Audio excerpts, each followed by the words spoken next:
nous avons Conrad Labelle. Conrad est l'un des 4 membres fondateurs du premier groupe d'études à voir le jour au Québec. Ça, je ne savais pas ça. Le groupe des pré-Mauriciens. Peut-être qu'il était pro-Mauricien aussi. Oh, d'en faveur. Il fut donc parmi les premières personnes québécoises à établir des contacts officiels et plus systématiques avec la Fondation Grancia et la Fraternité Grancia de l'époque. Il a également été le fidéicommissaire de la Fondation dans leur démarche initiale pour mettre sur pied ce qui est aujourd'hui devenu l'Association Grancia du Québec. Donc ça s'est fait probablement en 1997. Super. Il a découvert le Ligue de Grancia à l'âge de 16 ans. Et cette année, ça fait 50 ans qu'il connaît le Ligue de Grancia. Depuis le tout début des années 70, il ne cesse de lire, de l'étudier, de contempler, de méditer les formidables enseignements issus de cette 5e révélation, d'importance planétaire historique, et surtout de les appliquer dans sa vie.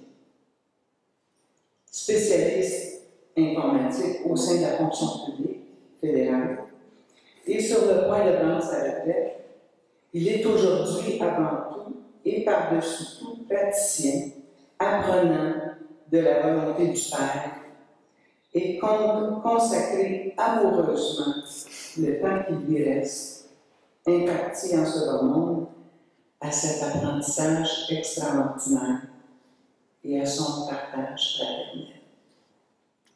S'il vous plaît, accueillons Conrad Labelle. Pendant que je vous parle, je vais faire défiler quelques mandalas.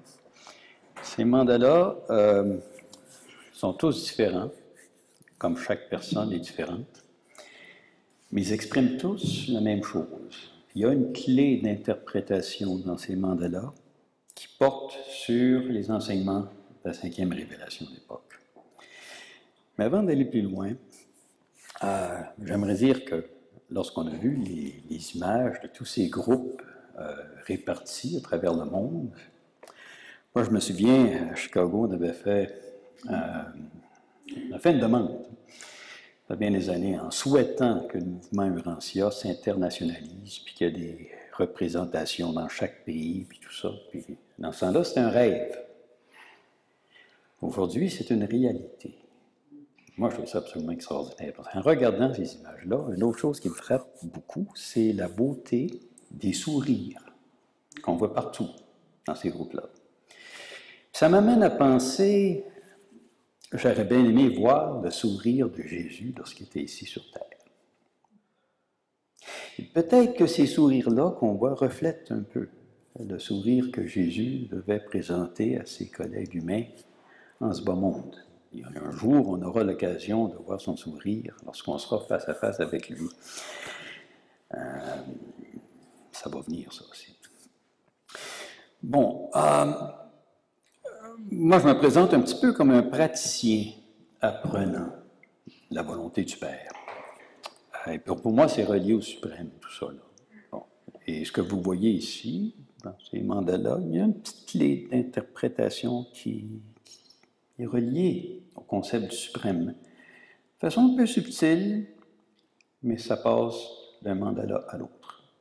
J'ai découvert certaines façons d'étudier le livre Urantia au fil des ans. Et comme je vais m'impliquer à nouveau à la retraite dans le mouvement Urantia, une de mes priorités, c'est de partager des méthodes d'étude du livre Urantia. Et j'ai plusieurs années de pratique professionnelle au niveau de la formation, mais le livre Urantia, c'est spécial. C'est vraiment spécial. Donc, ça prend des approches un peu particulières. Donc ça, c'est un petit peu pour le préambule. J'insiste sur 2 mots. Praticien, premièrement, parce que la volonté du Père, qui est la façon d'aborder l'être suprême et de croître à travers le suprême aujourd'hui, et pour l'éternité, c'est une pratique. Ce n'est pas une théorie. C'est quelque chose qui s'incarne dans le vécu de tous les jours. C'est une pratique transformationnelle, parce que lorsqu'on manifeste, lorsqu'on vit cette volonté-là, il y a quelque chose qui grandit dans notre âme, qui va rester là éternellement. C'est aussi une pratique qui n'a pas de fin. C'est une pratique qu'on commence aujourd'hui tranquillement, à partir de notre humble statut d'être humain, mais à travers laquelle on va grandir, on va croître éternellement. On n'arrêtera jamais de découvrir le Père à des niveaux toujours de plus en plus élevés. Ça n'aura pas de fin. Les chrétiens appellent ça la progression éternelle de l'exaltation. Il y a des mystiques chrétiens qui appellent ça comme ça. Mais c'est un peu ça.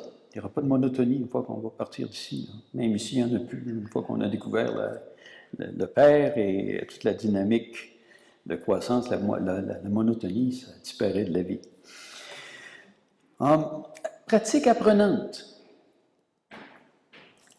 On apprend toujours la volonté du Père. Il n'y a personne ici qui connaît parfaitement la volonté du Père, mais on peut tous grandir dans la compréhension de cette volonté en apprenant à coopérer avec notre ajusteur de pensée. Alors voilà, sans plus de préambule, on va sortir de là. Et... Oui, ben, à l'aide d'un ordinateur, naturellement. Il y a une bonne partie du crédit qui va à l'ordinateur, croyez-moi.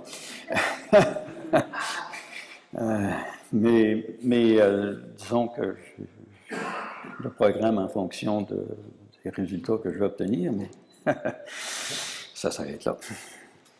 Bon, en guise d'introduction, quelques petites références portant sur le livre Urantia. La religion de Jésus exige que les hommes consacrent leur vie à la recherche de la connaissance de la volonté du Père. Voici le petit passage en question. C'est très d'actualité, ça. L'homme moderne refusera d'accepter une religion incompatible avec les faits qui ne s'harmonisent pas avec les conceptions les plus élevées de la vérité, de la beauté, de la bonté. On n'en a pas souvent parlé de ces trois valeurs-là, pourtant, dans le monde religieux. Et c'est les fondements les plus importants. On les appelle les valeurs suprêmes. Donc, l'heure est venue de redécouvrir les vrais fondements originels du christianisme, aujourd'hui déformés et plein de compromis. La vie et les enseignements réels de Jésus. On nous dit également que l'homme primitif vivait une vie d'asservissement superstitieux à la peur religieuse. L'homme civilisé, moderne, redoute de tomber sous la domination de fortes convictions religieuses. L'homme réfléchi a toujours craint d'être tenu par une religion. Quand une religion forte et active menace de le dominer, parce qu'il voit ça comme une menace,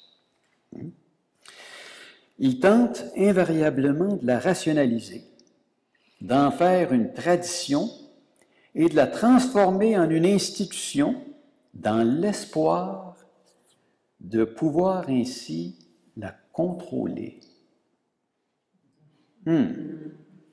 Par ce processus, même une religion révélée devient une croyance établie et dominée par des hommes. Oh! Les hommes et les femmes modernes et intelligents fuient la religion de Jésus par crainte de ce qu'elle leur fera et de ce qu'elle fera d'eux. Et toutes ces craintes sont bien fondées. Alors, en vérité, la religion de Jésus domine et transforme ses fidèles. Elle exige, ça c'est important, elle exige que les hommes consacrent leur vie à rechercher la connaissance de la volonté du Père. Hey, consacrent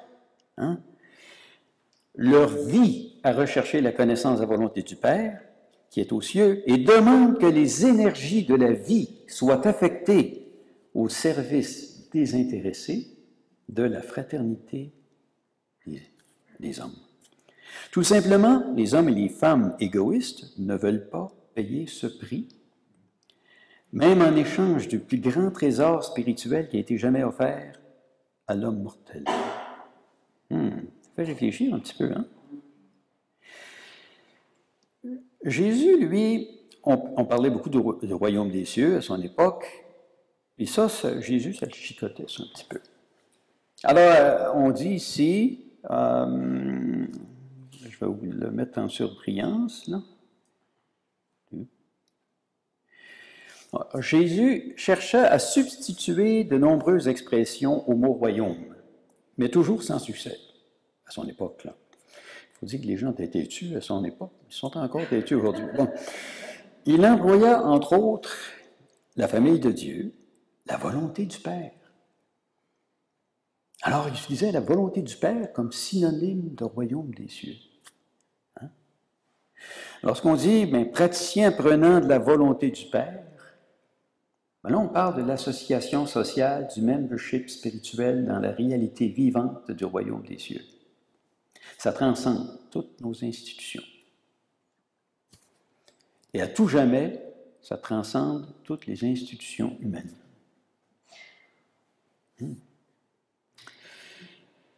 Autre petit détail, comme préambule, Jean demanda à Jésus, « Maître, qu'est-ce que le royaume des cieux? » Et Jésus répondit, « Le royaume des cieux se compose de 3 éléments essentiels. Premièrement, la reconnaissance du fait de la souveraineté de Dieu. Deuxièmement, la croyance à la vérité de la filiation de Dieu. On est tous des frères spirituels, parce qu'on est tous fils et filles du Dieu vivant.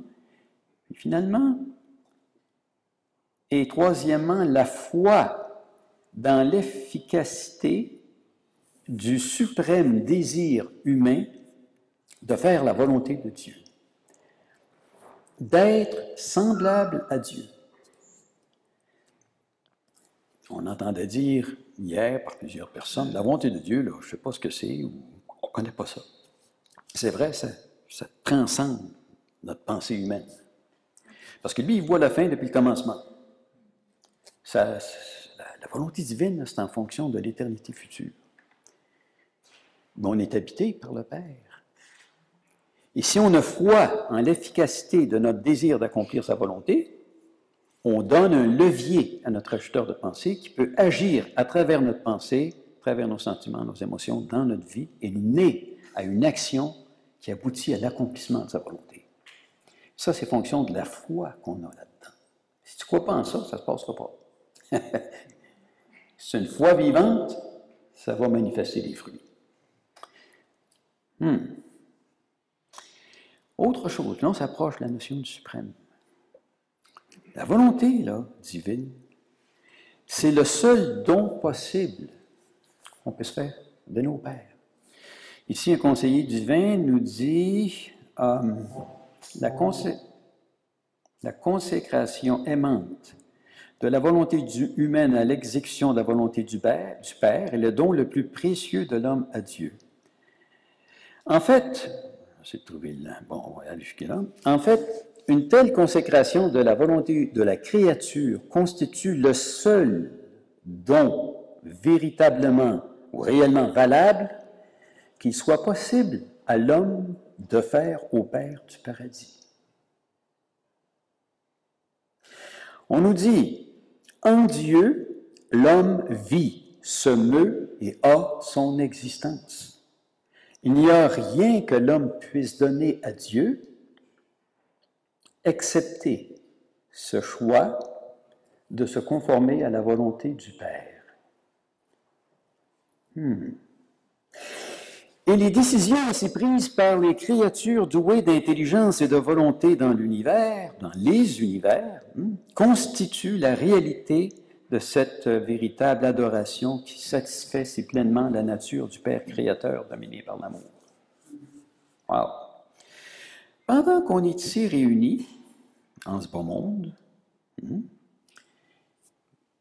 qu'on se parle, au centre de toute chose, il y a des êtres humains qui ont commencé comme nous autres, qui ont traversé leur super univers, qui ont traversé tous les mondes de Havona, qui sont rendus au paradis, qui ont suivi l'enseignement, l'entraînement du paradis, puis qui ont fait le serment éternel à la Trinité, serment qui a été administré par le chef des transcendantaux du paradis. Hey, quelqu'un ça? Et ces gens-là, une fois qu'ils ont fait ce serment, ils sont enrôlés dans le corps de la finalité. Mais ils vivent une expérience extraordinaire, juste avant d'être enrôlés dans le corps de la finalité. Puis présentement, au moment où on se parle, il y a des gens qui vivent ça. Ils sont au centre de toute chose, devant le Père, le Fils et l'Esprit, dans l'air très sainte du paradis. Puis là, les super-naphins ont aménagé des lieux là, pour que ces gens-là puissent adorer le Père. On parlait hier de quoi? On parlait de la reconnaissance, n'est-ce pas? Mais rendu là, ces personnes-là sont face à face au Père universel. Puis la somme totale de tout ce qu'ils ont vécu pendant des milliards d'années, toutes les expériences qu'ils ont traversées, toutes les leçons qu'ils ont tirées, mais toute la reconnaissance issue de cette longue carrière presque éternelle, ils mettent ça en offrande devant le Père. Puis là, les super-naphins, là, ils pensent qu'ils sont capables de prévoir un espace puis de contenir ce phénomène-là. Ils ne sont jamais capables. Ils ne sont jamais capables. Ils disent qu'il y a une sorte d'ébullition qui se produit dans le cœur de ces pré-finalitaires. Là. Puis là, il y a une explosion de ferveur tellement intense que ça part comme une vague, puis ça englobe l'ensemble du paradis. Puis là, tout le paradis est comme suspendu dans une ferveur adoratrice jusqu'à ce qu'il y ait une triple fluctuation en provenance de la demeure des déités, du Père, du Fils et de l'Esprit, indiquant que le cœur absolu du Père, du Fils et de l'Esprit est satisfait. Hey! Quelque chose, ça, là. Bon, on peut vivre la reconnaissance ici. Imaginez ce que ça va être lorsqu'à notre tour, on va être rendu là. Un moment d'éternité, hein? À tous les jours, moi, je pense à ça. Moi, mon Dieu, je les trouve chanceux d'être là. Enfin. Ça, on va faire un chemin extraordinairement long et fécond pour se rendre là. Hein? Il va être long, le chemin. Il va être intéressant, mon t'a dit, vraiment.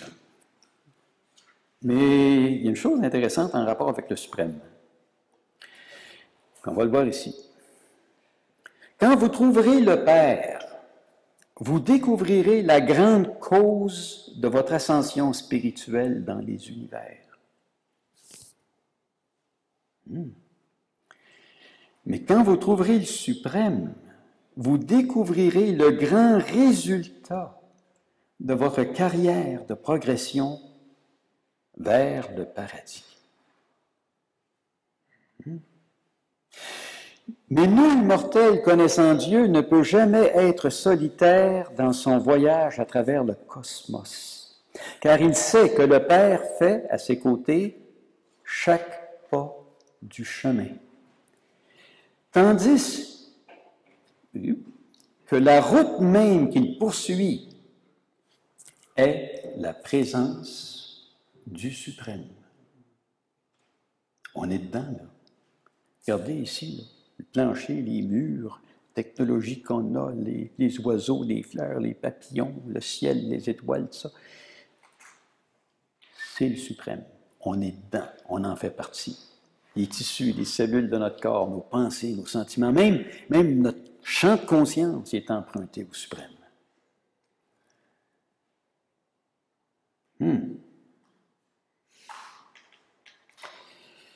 On nous dit aussi que Dieu est la plus grande expérience dans l'existence humaine. Hein? Et les hommes oublient trop souvent que Dieu est la plus grande expérience donc dans l'existence humaine. Les autres expériences sont limitées dans leur nature et leur contenu.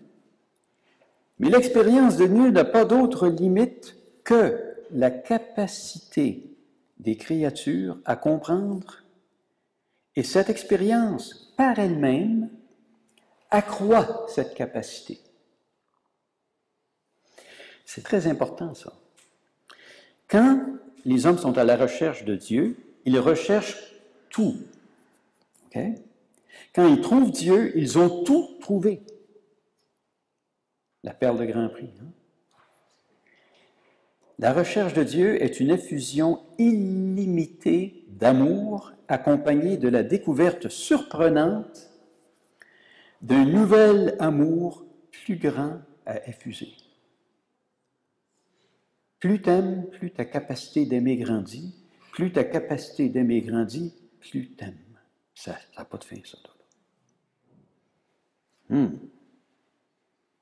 Enfin. Il y a des petites pistes de réflexion intéressantes. On dit souvent, faire la volonté du Père, c'est comme abandonner sa volonté, c'est se sacrifier, c'est se mettre au pilori.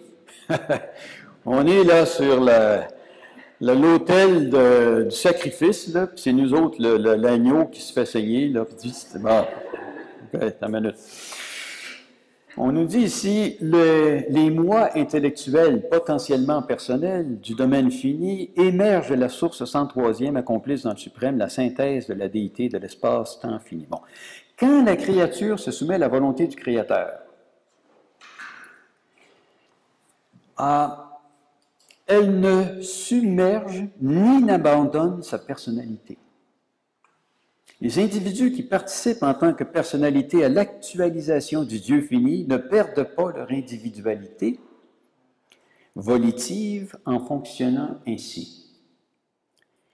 De telles personnalités croissent, au contraire, progressivement, en prenant part à cette grande aventure de la déité. En s'unissant ainsi à la divinité, l'homme exalte, enrichit, spiritualise et unifie son moi en évolution et atteint le seuil même de la suprématie. On commence à voir le lien entre la volonté divine et le suprême. Hein? Bon. Ça, c'est un puissant messager qui nous dit ça. Personne qui a commencé pareil comme nous autres, sur une planète. Il est devenu un finalitaire, puis ensuite a été embrassé par la Trinité du paradis. Finalement, quand un ajusteur évolue en rendant spirituelle et éternelle une personnalité humaine, ses progrès provoquent directement une extension de la souveraineté du suprême.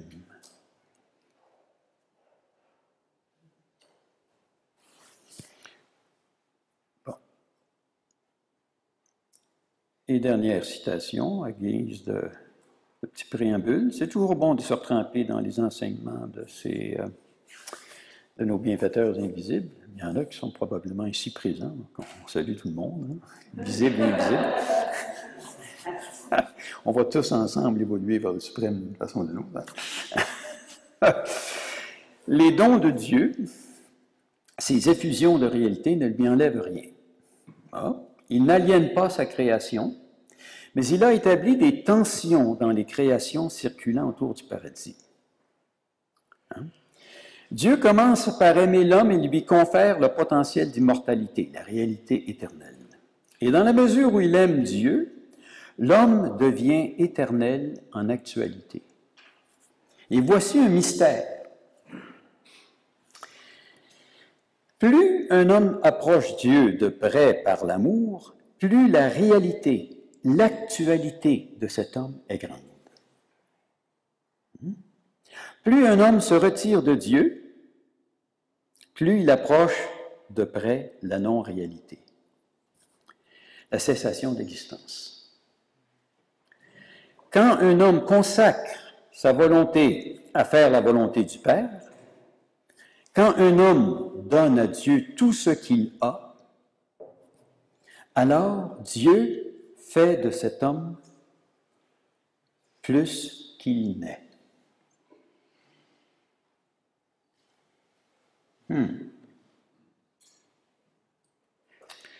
Des beaux passages dans cette fameuse révélation. Hein?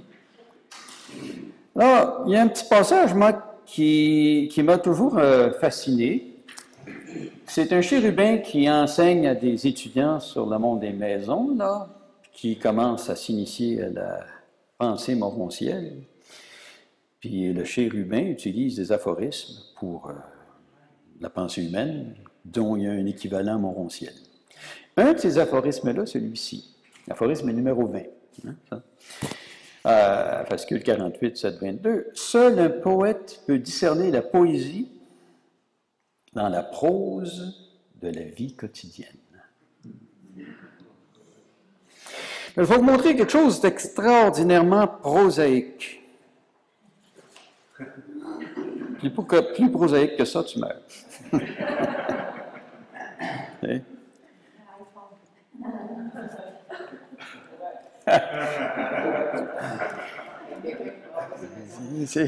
Ah oui, ça se peut très pas bien. Mais, enfin. Ça aussi, c'est prosaïque. Ce clavier-là, on l'a eu sous le nez toute notre vie. Moi, si je vous disais qu'il y a une harmonie là-dedans qui reflète les enseignements, même les plus avancés du livre ancien. Je vais essayer de vous le démontrer, ça. Probablement qu'après cette présentation, vous ne regarderez plus jamais un clavier comme ça de la même façon. Hein? Puis je vous dirais qu'il y a énormément de poésie là-dedans. Énormément. Hein?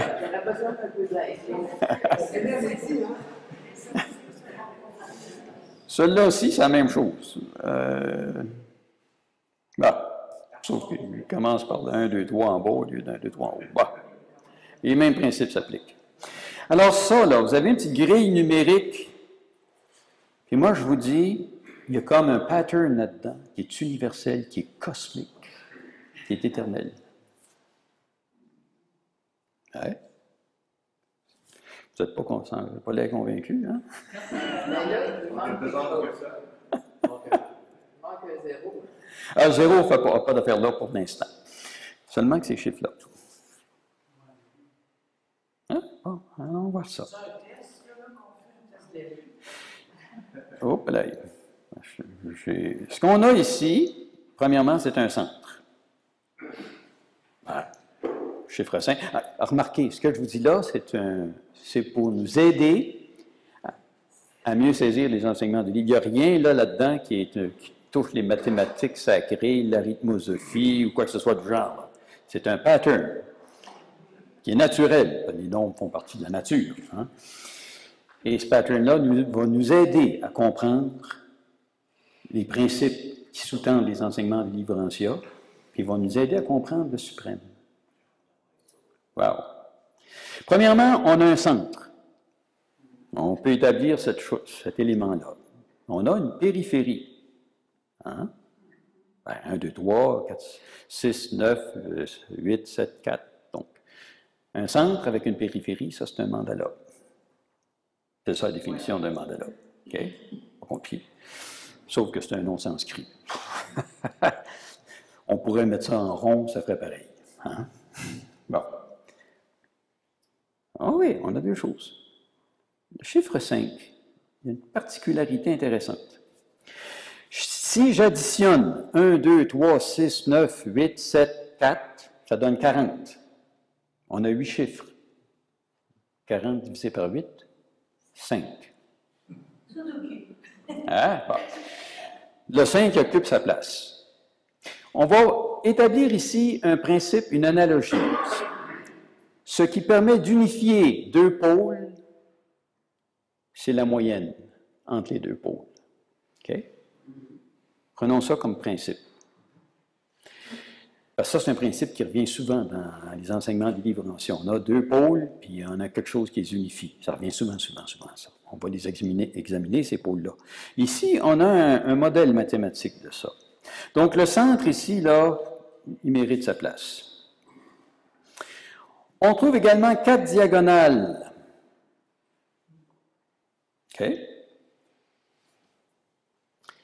a pas quelque chose que vous remarquez de spécial là-dedans?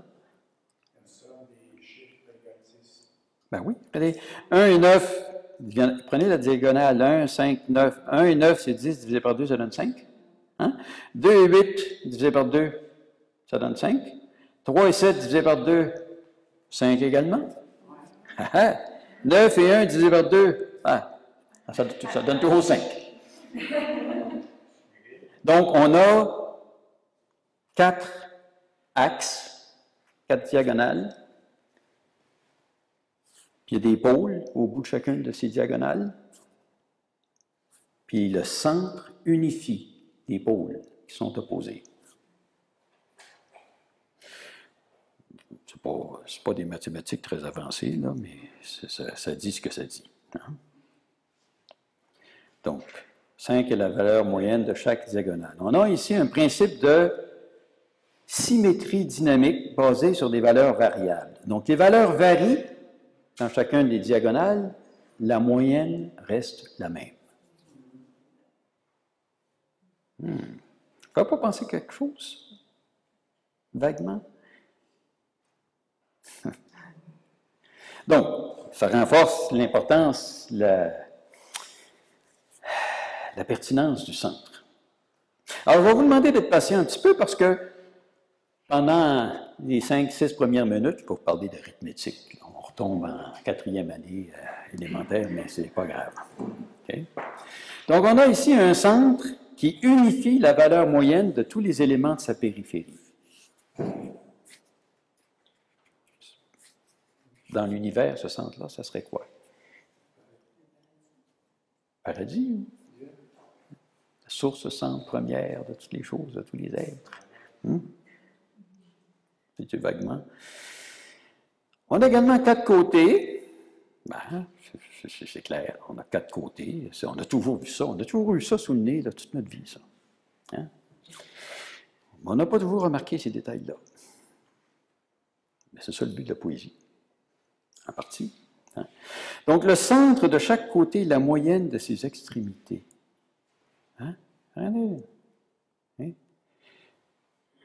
C'est clair. Hein? 1 plus 3, 4 divisé par 2, ça donne 2.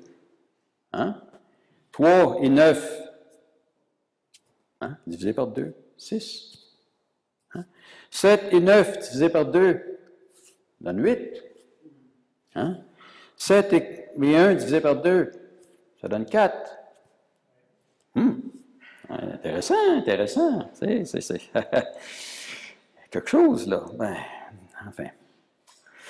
Donc, le centre de chaque côté unifie la moyenne des valeurs de chaque côté. Là, je dis encore, ça commence-tu à vous rappeler quelque chose? Allez plus loin. Mais je n'irai pas jusqu'au bout. Parce que on va rester ici jusqu'à demain matin. Mais, on a 3 rangées. Hein? Regardez la première rangée, là. Hein? Elle forme des nombres. Oui, attendez, je vais arranger mon bidule de façon que ça fonctionne mieux. Donc, OK. Ça forme des nombres 1, 2, 3, 3, 2, 1. Hein? Si vous les regardez comme ça, là, 1, 2, 3 dans un sens, 3, 2, 1 dans l'autre. Ça va? OK. Donc, une première rangée. Oups. Là, je viens de faire ce que je ne voulais pas faire. On va revenir dans le décor. Bon. On a une deuxième rangée. 4, 5, 6, 6, 5, 4. Hein? La troisième, est 7, 8, 9, 9, 8, 7. Ça va pour ça? OK. On a 3 colonnes. Hein? 2, 5, 8, 3, 6, 9. On peut les lire dans le sens inverse également. On constate ici quelque chose d'intéressant. Hein? 2, 5, 8. Hein? Prenez la valeur là. Avant de venir ici dans un instant. Là, je suis rendu, je suis allé trop loin. Bon, on va constater, en commençant par les rangées, 4, 5, 6, bien, si vous prenez là, 123 plus 789 divisé par 2, ça donne 456. Étonnant, hein? Mais faites-le à l'envers également. 321 plus 987 divisé par 2, ça donne 634. Ça veut dire que les deux rangées, ils sont unifiés par la rangée du centre. Ah! Ah ouais, c'est une symétrie assez spéciale. Ça marche avec les colonnes, ça, cette affaire-là. Ben, regardez là. Hein? On va faire une histoire courte. 147 plus 369 divisé par 2, ça donne 258. Ah? Si je prends 741 plus 963 divisé par 2, ça donne 852. Là, je n'irai pas bien plus loin, mais je peux vous dire qu'il y a une quinzaine de relations comme ça qui existent dans ce petit pavé numérique qu'on a sous le nez depuis notre naissance. Puis, je peux faire 159 plus 357 divisé par 2, ça donne 258. Ou je peux faire 951 plus 753 divisé par 2, ça donne 852. Ce qu'on constate, il y a là-dedans un pattern. Il est intégré dans les nombres qu'on utilise tous les jours. C'est un langage, ça. C'est un langage. Puis c'est un langage universel.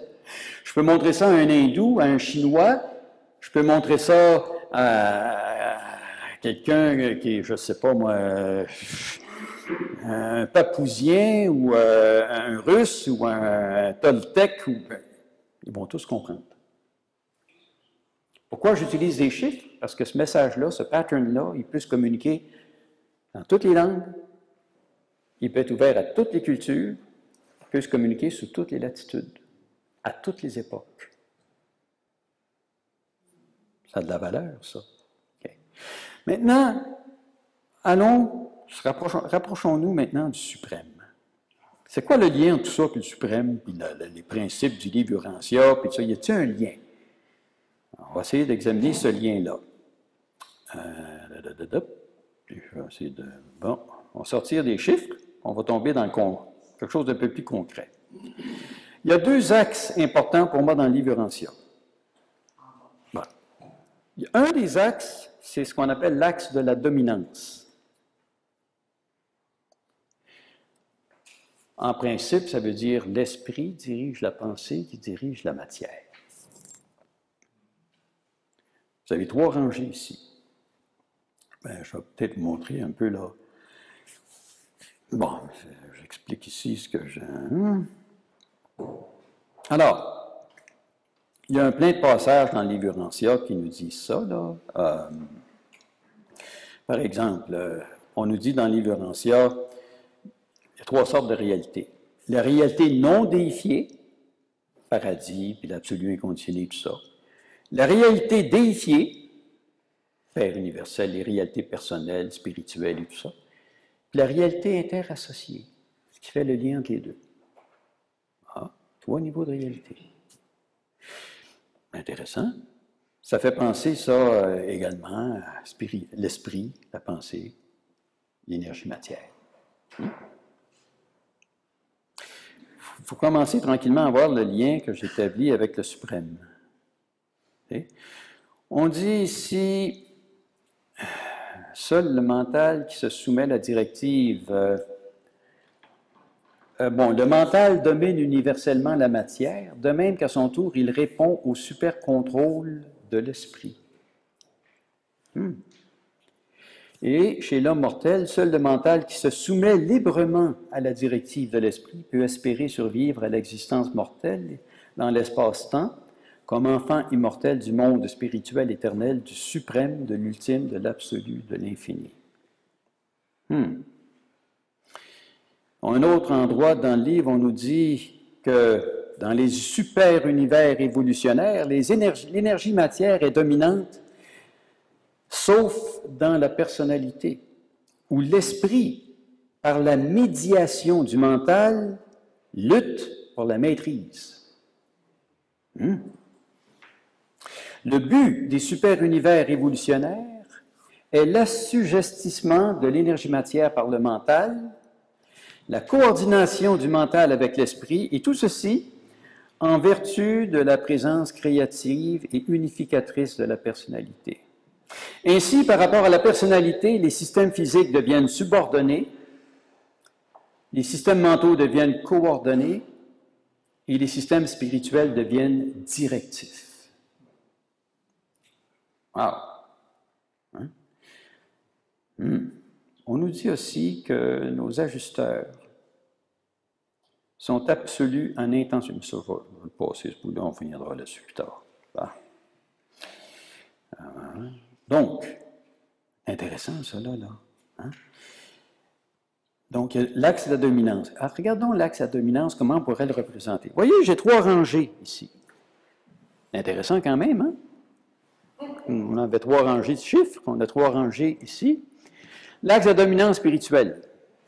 D'un point de vue ontologique, c'est-à-dire l'origine des choses, on peut dire la réalité déifiée, réalité interassociée, réalité non déifiée. Ici, vous avez au niveau de l'expérience, on peut dire le spirituel, le mental morontiel et l'énergie matière. Par rapport à l'art de vivre, on peut dire qu'on a ici les valeurs, les significations et les faits. Okay?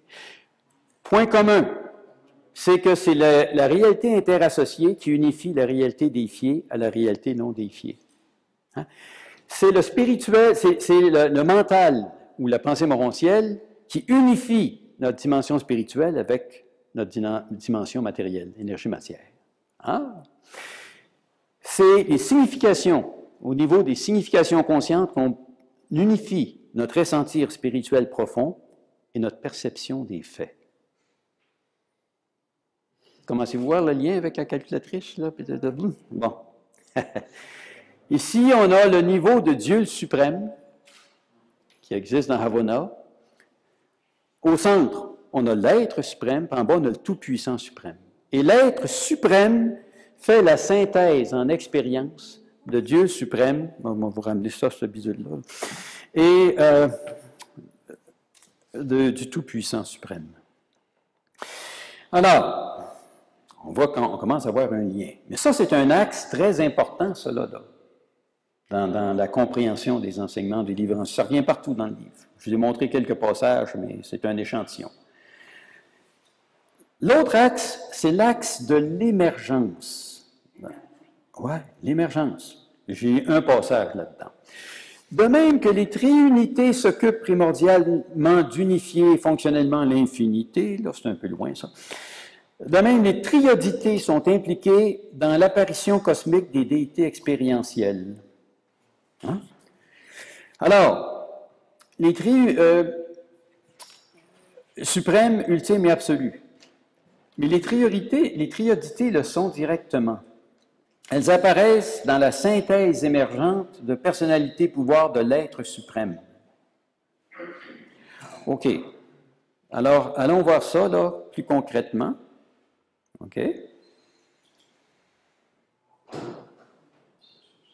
Donc, il y a une triodité qu'on appelle la triodité d'actualité, qui est composée de 3 absolus. Le Fils éternel, l'île du paradis, puis l'acteur conjoint. Quand on dit réalité actuelle absolue, c'est les absolus qui sont pleinement manifestés. Bon, c'est ça qu'on entend par actualité. Et lorsqu'on regarde la triodité, au niveau potentiel, la triodité de potentialité, j'ai fait une belle faute d'orthographe, enfin. La triodité de potentialité, cette triodité est formée par l'association des 3 absolus de potentialité. L'absolu de déité, l'absolu universel, l'absolu non qualifié. Ça, c'est des potentiels absolus. Pour activer l'absolu de déité, ça prend les 3 personnes de la Trinité paradisiaque. Quand elles agissent de façon concertée, le potentiel absolu de la déité se met en marche. Ça provoque une réaction dans l'absolu non qualifié. Tout ce qui est spirituel, c'est qualifié. Tout ce qui est non spirituel, c'est quantifié. Hein? Puis ce qui est entre les deux, c'est signifiant. Et là, on a l'absolu universel entre les deux. C'est intéressant. Et quand un potentiel devient actuel, ça émerge à travers le suprême. Le suprême. C'est comme ça que le suprême émerge. Donc, on va regarder ça ici avec une image, ça va aller un peu mieux. On a des réalités actuelles, les 3 absolus d'actualité, Ça, c'est existentiel. Ça a toujours été. On a des réalités potentielles, les trois absolus de potentialité, mais ça aussi, ça a toujours été. Les absolus, même c'est au-delà du temps, c'est indépendant du temps. Vu que ça a toujours été, c'est un peu stupide, là. C'est en dehors du temps complètement.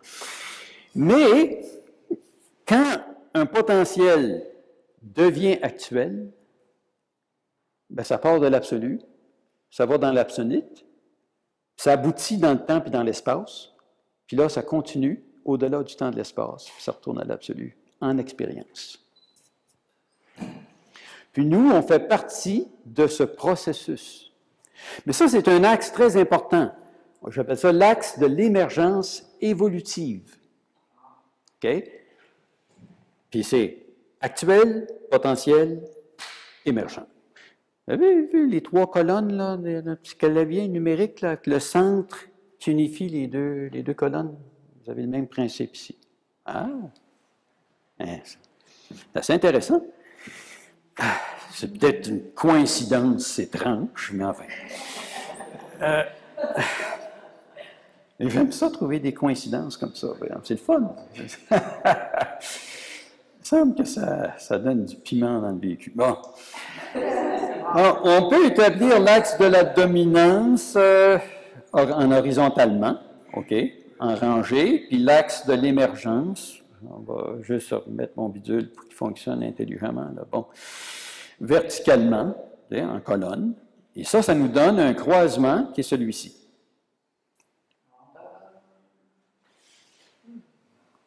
Oh, là, ça commence à être intéressant. Pour vous retrouver, hey, on retrouve notre clavier là-dedans. Là. 1, c'est actuel, c'est au niveau actuel et des valeurs. 2, c'est au niveau émergent, des valeurs émergentes. 3, c'est des valeurs potentielles. Hein? Vous suivez là-dedans? 4, c'est des significations actuelles. 5, signification émergente. 6, signification potentielle. 7, des faits actuels. 9, les faits potentiels. Toutes les relations mathématiques que je vous ai montrées tout à l'heure, je les ai représentées par des flèches. Si vous faites des relations logiques entre actuel, potentiel, puis émergent, puis valeur, signification, fait, les mêmes relations fonctionnent. Le parallèle, il est parfait. As-tu des droits d'auteur là-dessus? Non. On peut savoir une copie? Oh oui, vous allez en avoir une. Mais c'est spécial quand même, hein? Alors, allons-y plus concrètement pour voir ce que ça peut donner, ces affaires-là. Ça présente un ensemble de relations similaires à celles du clavier numérique, qui fait ressortir un ensemble de principes que l'on peut représenter de façon abstraite, un centre qui intègre les éléments de la périphérie, des axes, dont les... Bon, je me répète là. Mais également concrètes. Puis ça, je vous l'ai montré de façon plus concrète. On va passer... On va regarder ici, par rapport au livre Urantia. On avait notre chose ici. Relions ça davantage au livre Urantia, aux grands principes qu'on trouve dans les enseignements du livre. Alors là, le Fils éternel, il ne peut pas aller nulle part ailleurs que un.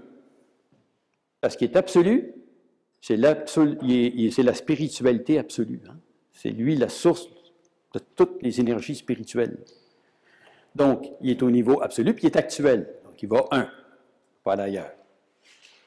Mais la déité absolue, qui est un potentiel absolu, mais de nature spirituelle, il ne peut pas aller ailleurs qu'à 3. L'Esprit infini, lui, là, il relie la spiritualité du Fils aux énergies de l'île du paradis. Il ne peut pas aller ailleurs qu'à 4. Parce que lui est actuel. En revanche, l'absolu universel, qui est un potentiel, il ne peut pas aller ailleurs que 6. Okay? Puis l'île du paradis, qui est au niveau non déifié, mais actuel, et rien qu'une place qui peut aller. 7. Alors que l'absolu inconditionné, qui est un potentiel d'absoluité, ne peut pas aller ailleurs que 9. Au centre, le Père universel. Alors ici, vous avez les 7 absolus. Hein? Le Fils, l'Esprit, l'île du paradis, la déité absolue, l'absolu universel, l'absolu inconditionné, avec le Père qui est au centre, parce que tout converge vers le Père. Le Père fait l'unification des 7 absolus, des 6 absolus. Il est un des 7 absolus. Mais, numéro 2 et 3, c'est intéressant. Parce que là, ici, on a des potentiels, ça part de l'absolu, ça devient absonite. On nous enseigne dans l'Iverantia que les galaxies, puis les gros tourbillons, des nébuleuses, en premier, c'est les maîtres transcendantaux, là, des organisateurs de forces transcendantaux du paradis. Transcendantaux, ça veut dire qu'ils sont au-delà du temps et de l'espace. Hein?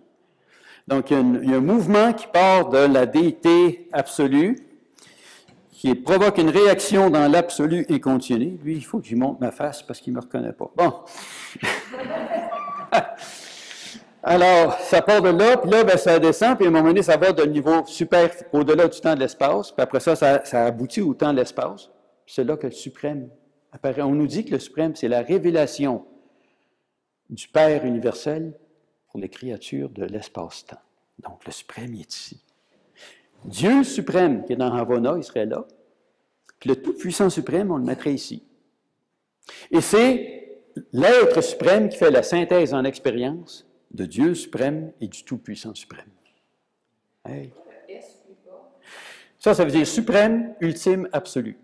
Parce qu'en expérience, la déité, les potentiels, ils vont se manifester jusqu'à l'être suprême.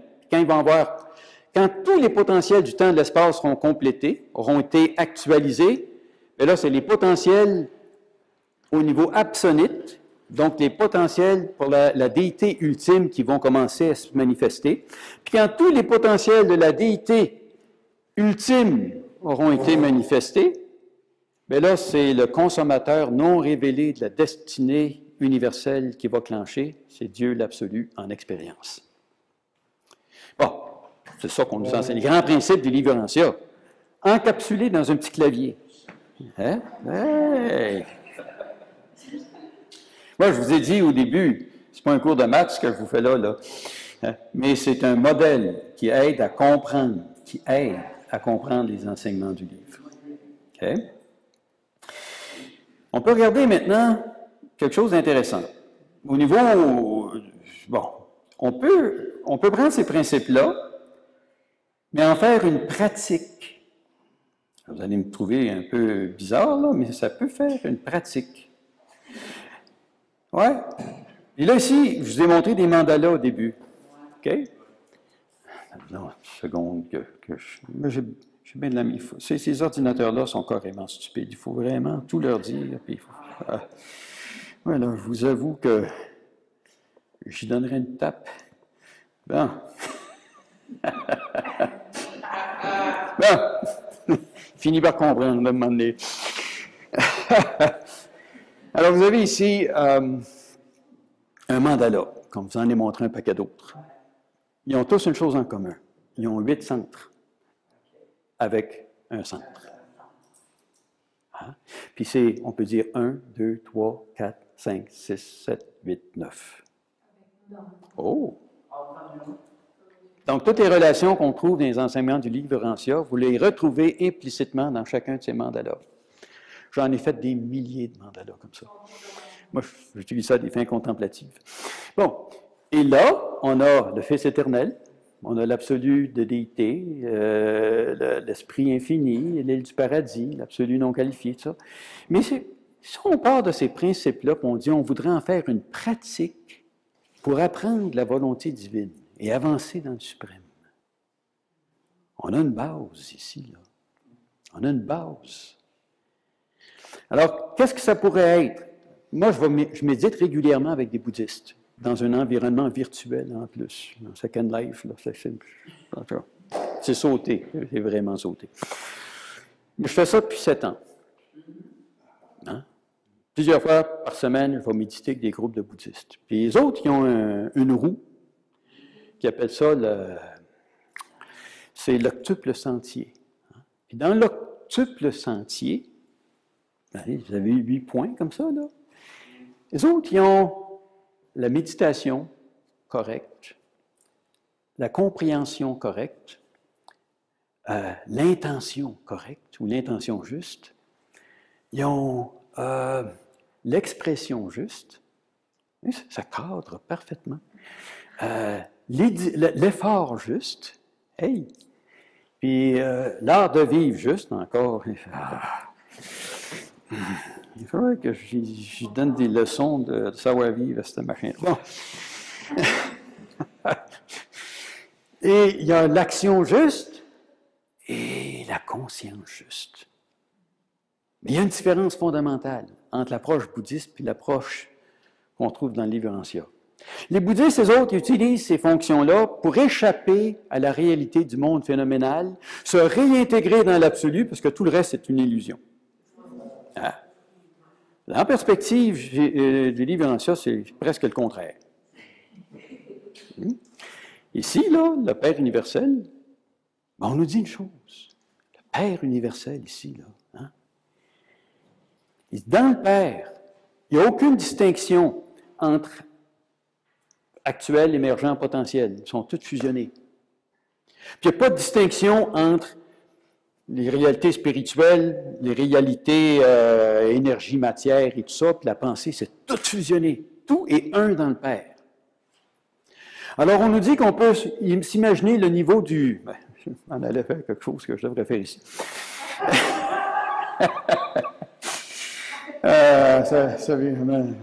Enfin.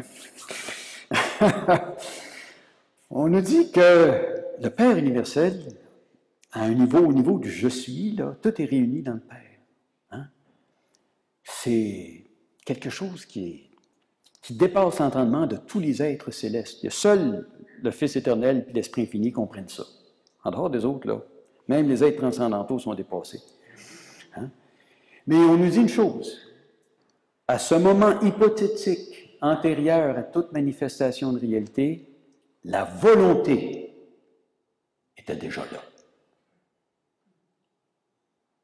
Parce que le Père, c'est une volonté créative, illimitée, infinie. Il y a une intention éternelle, puis l'intention éternelle du Père se déploie dans les univers, et ça, c'est sa création. On en fait partie. Ça devient intéressant. Ça devient drôlement intéressant parce que ça renverse complètement la perspective. On n'échappe pas, on n'essaie pas de s'échapper du monde pour retourner comme une goutte d'eau dans l'océan, là, puis essayer d'exister. Hein? Au contraire, on saisit la volonté du Père qui est en nous, sous la forme d'un acheteur de pensée, pour nous propulser dans l'action, dans l'activité créatrice du Père universel à laquelle on participe de façon volontaire. Hey! C'est un renversement complet de perspective, ça. On fait partie du Suprême. On avance avec le Suprême, puis le Suprême, il avance à travers nous. On est en osmose avec l'univers lorsqu'on accomplit la volonté divine. On entre en résonance avec la destinée éternelle de tous les univers. Il n'y a aucune autre méthode, il n'existe pas d'autre méthode pour un être humain pour faire ça que d'avoir la foi en l'efficacité du désir d'accomplir la volonté divine. Ça, c'est un miracle philosophique, mais c'est extraordinaire. Il y a une autre chose qui est intéressante là-dedans. Notre ajusteur de pensée, lui-là, il n'est pas juste esprit pur, il est également énergie pure. Dans l'ajusteur, il n'y a pas de différence entre la pensée, l'esprit et l'énergie. Comme dans le Père, tout est fusionné dans l'ajusteur. L'ajusteur est un fragment du Père qui est en nous. Hein? Mais l'ajusteur, il y a une pré-pensée, il est pré-personnel, parce que le Père, lui, là, avant d'instituer la réalité, puis d'établir une distinction entre l'île du paradis puis le Fils éternel, le Fils et le paradis faisaient partie du Père. Hein? Dans l'ajusteur, tout est en lui. Il est pré-personnel. Le Père est devenu personnel dès l'instant que le Fils est manifesté. C'est là que le Père agit comme une personnalité. Mais ça prend le Fils pour que le Père puisse se manifester personnellement. Donc, l'ajusteur en nous, il est pré-personnel, mais ça y prend une personne pour qu'il puisse se manifester dans l'univers. La personne qui a choisi, c'est nous autres. Hey! Imaginez-vous, là, quand vous étiez, au moment où vous avez été fécondé, vous étiez une cellule monocellulaire dans le ventre de votre mère. OK? Au paradis, là, il y a peut-être des milliers d'ajusteurs de pensée qui se sont portés volontaires pour vous habiter. Hey! Puis là, pendant que vous étiez enfant et que vous n'aviez pas encore les 7 esprits mentaux de Jiva pleinement personnels, là, lui, il se pratiquait sur une maquette vivante de votre pensée au centre de l'univers, à Divinington, une des sphères, la sphère sacrée du Père universel.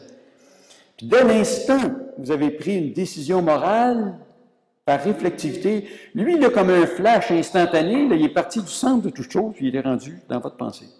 Il est encore là présentement au moment où on se parle. Hey! C'est spécial quand même. Hein? La réalité dépasse la fiction. Ah.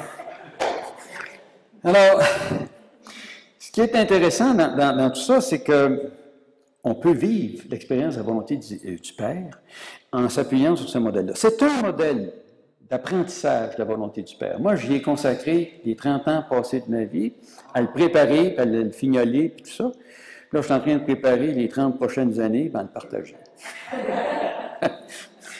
Mais ça a l'air intéressant. Ça commence à... ça annonce bien.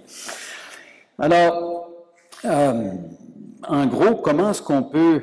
On peut vivre l'expérience de la volonté divine, mais il y a différentes façons de voir ça. Ici, j'ai fait un petit diagramme qui aide à penser.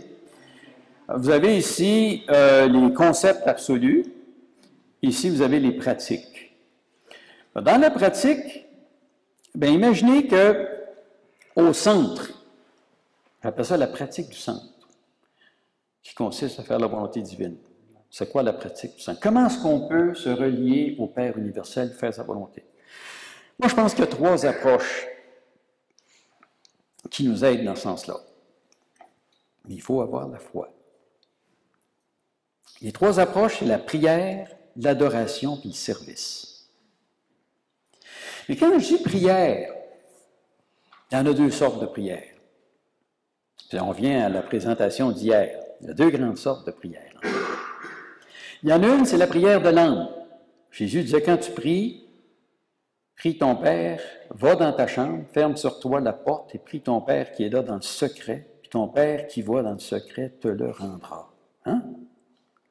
La prière de l'âme. Ça, c'est intime, c'est personnel, c'est toi et Dieu. Okay? Mais il y a la prière d'action de grâce. C'est quoi ça? C'est l'expression de notre reconnaissance. Mais ça n'a pas besoin d'être une prière canée, là, qu'on lit ou qu'on récite par cœur. Ça n'a même pas besoin d'être une prière là, qu'on dit, vous savez, les yeux virés dans le blanc, la bouche ouverte, puis le cou cassé. Là. Non. Ça n'a pas besoin, ça n'a rien à voir avec ça. Absolument rien. C'est, tu marches, tu travailles, tu es impliqué dans le monde, tu fais face aux défis de la vie quotidienne, tu relèves tes manches, puis tu affrontes ces défis-là. Puis des fois, c'est rock'n'roll. En même temps, tu parles à Dieu. Moi, il y a un maître hindou qui s'appelait Ramakrishna, que j'ai lu avant de lire le livre ancien, mais qui m'a bien marqué. Puis c'est un peu comme Moussa, il parlait toujours par images et analogies, tout ça. Là. Puis ce gars-là ne savait pas lire, ne savait pas écrire, mais c'était un génie spirituel. Puis il disait, ben écoute, parlez à Dieu. Regardez vos mères, là, ils sont présentement en train de papoter là, dans la cuisine, là. Puis il y en a une là, qui est en train de mélanger les aliments, tout ça, puis elle placote toutes les nouvelles du quartier avec les autres en même temps. Mais si elle est capable de faire ça, qu'est-ce qui vous empêche, vous autres, de parler à Dieu quand vous êtes impliqués dans le monde? Moi, je trouvais que ça avait bien de la vie. C'est ça de la prière. Hein? Jésus était en communion constante avec le Père. De temps en temps, il allait à sa colline, Ici, des collines, on n'en a pas partout. Moi, Ottawa, c'est plus une plaine qu'autre chose. Mais on peut trouver l'équivalent d'une colline assez facilement. Bon. Mais ça, là, la prière, c'est quelque chose de spontané, c'est quelque chose de naturel. Tu parles à Dieu. Le chef des médians du Rancia, il a écrit un fascicule sur la prière. Puis il dit, vous savez, quand vous étiez enfant, là, je ne sais pas si vous vous en souvenez, moi, je me souviens de mon alter ego. Hein? On se faisait un monde imaginaire. Alors, moi, j'étais dans ma chambre quand mes parents disaient, tu vas te coucher, là. Je m'a fait semblant, mais quand ils étaient partis, là, je me mettais à sauter dans le lit, puis là, je prenais mon bozo, puis je m'imaginais un monde, là, tu sais, puis il y avait des héros, puis des méchants, puis des bons, puis ça se bataillait dedans, tout ça. Puis à un moment donné, mes parents rentraient, puis ils me voyaient sauter dans le lit. Couche-toi! Chaque enfant se fait un monde imaginaire comme ça. Et l'adulte, on nous dit que l'adulte passe la majeure partie de sa vie mentale en mode conversationnel. Qu'est-ce que vous faites quand vous conduisez votre auto? Hein? Hein? Mais là, je le vois, il y a un tel, il va y dire ci, puis là, vous imaginez des séquences, puis des scénarios, puis ça, on passe notre temps à penser comme ça. Puis le médian primaire, il nous dit, mais pourquoi vous... En dedans de vous, là, il y a un être réel qui est présent dans votre pensée. Pourquoi pas lui parler? Wow! C'est vrai. C'est juste... Hier, on a regardé une vidéo, là. On nous montrait la vie comme un don extraordinaire. Mais le temps, c'est un don. Chaque journée est unique. Chaque instant est unique. Le moment présent est unique. Puis le moment présent, il n'y a rien qui nous empêche, ici, maintenant, de nous relier au Père, puis de parler à notre acheteur. Hein? Rien ne nous empêche de faire ça. Puis je vais vous dire une chose. Moi, j'ai fait du yoga depuis l'âge de 7 ans, puis je l'ai enseigné pendant une vingtaine d'années. Puis la religion orientale, la spiritualité orientale, j'ai été pétri là-dedans, avant d'aboutir au livre Rancia. Et puis, un des défis majeurs que vous prenez n'importe quel livre de spiritualité, ça revient constamment, n'importe quelle religion, bien, il faut faire le silence. Mais c'est bien dur de faire le silence. T'sais, notre pensée, c'est comme un petit singe là, qui passe d'une branche à l'autre, qui n'arrête pas de bouger. Là. Il est toujours parti, puis tout en train de... Tu essaies de le tenir en place, puis il se sauve encore. C'est un vrai petit singe. Ouais. Si vous essayez de faire le silence comme ça, là, bonne chance. Plus vous battez contre le chien, plus il devient fou. C'est têtu. Mais essayez ça pour le fun. Parlez à Dieu. Dites-lui tout ce que vous avez à lui dire. Essayez ça pour le fun. Hein? Spontanément, là, puis sincèrement, du fond du cœur. Vous allez voir qu'à un moment donné, vous n'avez plus rien à dire. Puis ça vient plus vite que vous pensez. Puis à ce moment-là, étrangement, il y a un silence qui s'installe. Il s'installe sans effort. Puis dans ce silence-là, si vous écoutez comme il faut, il y a une réponse qui vient sans parole, mais elle est là. Et elle est intense. Il s'agit de savoir écouter. Tu sais, les bouddhistes nous disent, tu essaies de remplir une tasse, là, tu sais, le gars qui s'en allait voir un maître bouddhiste, puis qui placotait, puis ça n'arrêtait pas, puis à un moment donné, le maître, il verse du thé, oui. Puis il continue de vider le thé, puis la tasse est pleine, puis il continue de vider, puis là, le gars, « Hey, la tasse est pleine, qu'est-ce que tu fais là? » Bien, il dit, « Tu vois, elle est déjà pleine, je ne peux pas la remplir davantage. Hein? » Il dit, « Toi, c'est pareil. »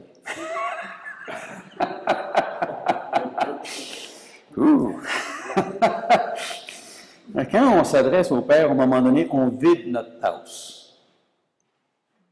Puis là, ben, les bouddhistes, ils ont une expression que j'aime beaucoup, c'est « let go hein? ». On laisse le Père remplir la tasse. C'est là que ça se passe. Donc, c'est possible de pratiquer la volonté du Père. Donc, tu commences par une prière, puis quand tu es en silence, à un moment donné, ça devient de l'adoration. Mais là, ça n'arrête pas là. Parce que si vous pratiquez ça, vous allez constater, il y en a parmi vous qui l'ont déjà constaté, que le service devient naturel, spontané et joyeux. Que non seulement vous allez rendre service aux gens, mais vous allez rendre service aux gens avec un enthousiasme qui va vous surprendre vous-même. Eh bien, ça vient du Père. Ça s'est transformé dans votre âme. Puis là, bien, hein, ça apparaît dans vos tripes. C'est possible. Donc moi, ce que j'essaie de faire depuis quelques années, c'est une pratique basée sur les enseignements du livre d'Urantia. Et si vous regardez le centre, on va aller, ça c'est le modèle que je vous ai montré un peu tout à l'heure. Dans chacune des branches, il y a une pratique. Et ça, j'ai travaillé depuis longtemps sur j'ai même fait un petit pilote où j'ai commencé à ébaucher ça avec un groupe. Puis là-dedans, il y avait des lecteurs de Livrancia, mais il y a aussi des non-lecteurs de Livrancia. Parce que ça, c'est un modèle qui peut s'appliquer à toutes les religions. C'est facile de le montrer à des bouddhistes, c'est facile de le présenter à des hindous, c'est facile de le présenter à des chrétiens. Puis ça va être facile de le présenter à des musulmans, ça va être facile de le présenter à des sikhs, assez aisément. Mais ce qui est intéressant dans ce modèle-là, c'est qu'il y a une pratique ici. Comment communier? C'est beau, ça, la prière, l'adoration puis le service, mais ça prend un guide. Ça prend quelque chose, ça prend un pôle d'attraction pour qu'on avance dans cette direction-là. Puis le pôle d'attraction, on nous l'a donné. On l'a mentionné au début de cette présentation. Bonté, beauté, vérité. Parce que ça, c'est des valeurs, on les appelle les valeurs suprêmes, pas pour rien, là. Ils sont suprêmes, ces valeurs-là. Imaginez, c'est comme 3 pôles d'attraction. Ça nous attire. Puis quand on prie, qu'on adore, puis qu'on rend service, on a la possibilité, en priant, en adorant, d'élargir notre conscience, puis notre appréciation de la bonté, de la beauté, de la vérité. Vous allez comprendre d'un niveau toujours de plus en plus élevé. Et par le service, on a l'occasion de manifester la bonté, la beauté et la vérité auprès des personnes qui nous entourent dans notre vie. Ça, c'est un puissant défi. Mais c'est le beau défi quand même. Puis au niveau de la société, de nos milieux de vie, de nos milieux d'appartenance, puis de la société en général. Moi, je sais bien que les années qui me restent à vivre en ce beau monde, je ne pourrais pas transformer le monde avec ça. Mais je sais, avec le nombre d'années qui me restent à vivre, que je peux formuler ça sous la forme d'une semence, puis répandre la semence. Puis il y a des endroits où ça va grandir, puis ça va porter, ça va faire des petits. Mais ça puis cette pratique-là, ça va se poursuivre sur le monde des maisons. Alors moi, c'est une continuité, mais c'est une semence à présenter au monde. Alors mon plan est très simple. Je me réimplique dans le mouvement Urantia après une quinzaine d'années d'absence, mais ça, c'est le focus. Si vous regardez l'article premier, le deuxième article, mais l'objet principal de la Declaration of Trust, le document fondateur de la Fondation Urantia, qui est également repris par l'Association Urantienne et qui est également repris par la Urantia Fellowship. Cet article-là, il est au cœur des chartes des 3 organisations. Qu'est-ce que ça dit? Hein? Vous travaillez à promouvoir la notion de la paternité divine, de la fraternité humaine, et contribuer à promouvoir une religion, une philosophie, une cosmologie qui sont à la hauteur des accomplissements intellectuels de l'homme moderne. Hein? Mais ça, c'est ce que je vous montre là, c'est tiré des enseignements du livre Urantia, mais ça peut être présenté sous différentes formes à des gens qui sont issus de toutes sortes de religions différentes. Ça peut être présenté dans la société civile. J'ai même un plan pour présenter ça à des amis qui sont athées. Essayez ça pour le fun. On va voir ce que ça va donner. Mais moi, j'enseignais les politiques publiques, J'ai fait un modèle basé là-dessus, l'actuel émergent potentiel, puis les valeurs, puis les significations, puis les faits. J'ai présenté ça à des analystes politiques sans dire d'où ça vient, ce concept-là. Ça a passé comme du beurre. Là-dedans, ça, c'est les gens qui conseillent aux ministres, qui conseillent les ministres dans l'élaboration des politiques publiques et leur mise en œuvre. Puis ils ont accepté ça, là, comme ça. Puis il y en a un qui a dit, tout ça vient, ça fait, oh, bon, on en parlera plus tard. Qu'est-ce qu'ils ont fait avec ça? Ah, ben ça, depuis le temps, j'ai testé le terrain, voir si ça passait, mais je n'ai pas poussé ça plus à fond.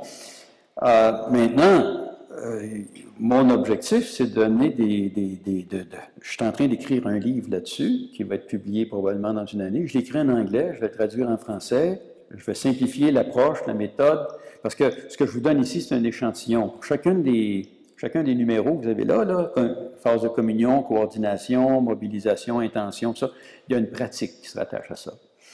La pratique est toujours basée sur le centre. Le centre, lui, lorsqu'on le regarde à notre niveau, là, je vais vous montrer un petit quelque chose qui est intéressant là-dessus. Bon. Ah, c'est machin informatique. Bon. Alors, le centre, au niveau humain, au plein centre, vous avez l'ajusteur de pensée. Un petit cercle pointillé que vous avez ici. Hein? Autour de l'ajusteur de pensée, ben non, on l'appelle ajusteur de pensée parce qu'il habite notre pensée. Hein? Bon. Donc, il est présent dans ça, c'est notre pensée. Et il agit en fonction de notre volonté. Donc, dans la pensée, on prend des décisions. On établit des lignes d'action. On intervient personnellement. La seule portion de l'univers qui est sous notre contrôle, c'est notre pensée. Encore là, il faut le dire vite. Parce que Jésus disait, si je me souviens bien, c'est plus facile à un homme de conquérir un empire que de maîtriser sa langue. Sans dire non. Il y a un petit défi quelque part là-dedans. Enfin. Mais là, la pensée est intéressante parce que, en fonction de nos décisions, de nos intentions, on présente, on offre à notre ajusteur des leviers d'action. Quand on prend une décision pour aller dans le sens de la volonté divine, là, on donne une base à l'ajusteur sur laquelle il peut s'appuyer pour nous transformer. Puis plus on a de foi, plus la base est solide, puis plus il est efficace. Puis ça, c'est quelque chose qu'on peut faire par la prière. Qu'est-ce qui arrive lorsqu'on prie? On bâtit des leviers qu'on met entre les mains de l'ajusteur. Puis quand on adore le Père, ça, c'est l'ajusteur qui vient nous transformer à partir de ces leviers-là. Une suggestion d'ajouter les 7 adjuvants. Ben oui, la pensée est là. La pensée, c'est en fait les 7 esprits mentaux adjuvants pour l'instant. Puis l'Esprit Saint, qui est le circuit de la fille mère de l'univers local. Parce qu'on parlait hier du suprême. Imaginez, là, regardez, je ne sais pas moi, une truie, puis il y a des petits cochons là, qui sont en train de sucer son sein. Là. Il peut y avoir une dizaine de petits cochons qui sont collés sur le sein de la truie. Hein? Puis ils ne voient pas clair. Ils ont les yeux fermés, là, puis ils s'en vont là. Puis, ils commencent comme ça dans la vie. Hein? Mais regardez nous autres, les êtres humains. Notre mental est tellement primitif qu'on est semblable aux petits cochons qui ont les yeux fermés. Là, on est plus proche de ça qu'autre chose.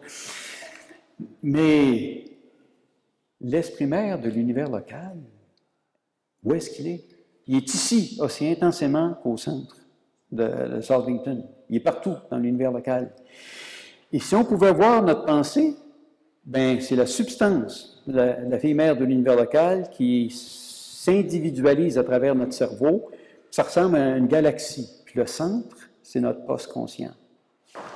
On est littéralement en train de têter l'esprit mère de l'univers local lorsqu'on est conscient.